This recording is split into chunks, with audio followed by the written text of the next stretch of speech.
கண் சிமிட்டிய மோடி, அதிரடி காட்டிய அமித்ஷா, நாடு முழுக்க மாற்ற இப்போ தெரியுதா மத்திய அரசின் பவர். மத்தியில் பாஜக அரசு அமைந்த பிறகு நாடு முழுக்க மக்களுக்கு பாதுகாப்பான சூழலை உருவாக்க பிரதமர் மோடியும் உள்துறை அமைச்சரும் தீவிரமாக செயல்பட்டு வருகின்றனர். அந்த வகையில் தற்போது எதிர்க்கட்சிகள் எடுத்த பிரச்சாரத்தை மத்திய அரசு சுக்குநூறாக உடைக்கும் வேளையில் இறங்கியுள்ளனர். அந்த வகையில் நாடு முழுக்க இடதுசாரி தீவிரவாதத்தை முற்றிலும் 2026க்குள் வேரறுக்கப்படும் என மத்திய உள்துறை அமைச்சர் அமித்ஷா 2015ஆம் ஆண்டு உறுதியேற்றார். அதன் அடிப்படையில் மத்திய உள்துறை அமைச்சர் அமித்ஷா நக்சலிசத்தை முற்றிலுமாக ஒழிக்க நடவடிக்கை எடுக்கப்படும் என காலக்கெடு விதித்தார்.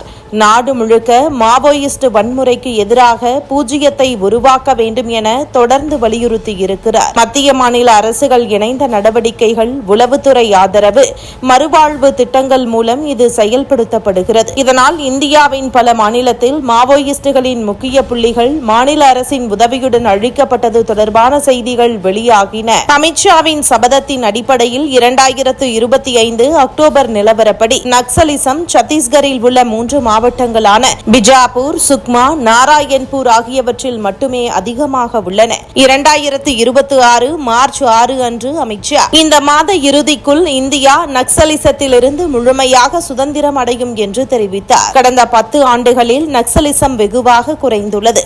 2014இல் 126 மாவட்டங்கள் நக்சலிசத்தால் பாதிக்கப்பட்டது. அது 2025இல் 11ஆக குறைந்தது. இதன் மூலம் பாதுகாப்பு படை உயிரிழப்புகள் 73% குறைந்தது. பொதுமக்கள் உயிரிழப்புகள் 70% குறைந்தது.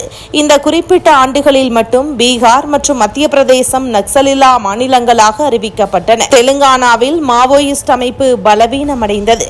சத்தீஸ்கரில் பலர் சரணடைந்துள்ளனர். இதன் மூலம் மக்கள் பாதுகாப்பாக வசித்து வருகின்றனர். மேலும் மக்களின் அடிப்படை வசதிகள் முழுவதும் மாறி உள்ளது. மத்தியில் பாஜக அரசு வந்த பிறகு நாடு முழுக்க மாவோயிஸ்டுகள் எண்ணிக்கை குறைக்க வழிவகுத்துள்ளனர். இதுதான் மோடியின் பவர் என்றும் மோடியின் தளபதிகளின் பவர் என்றும் கூறப்படுகிறது. எதிர்க்கட்சிகளிடையே இதுதான் மோடியின் அரசு என்பதை வலுப்படுத்தி காட்டியிருக்கிறது.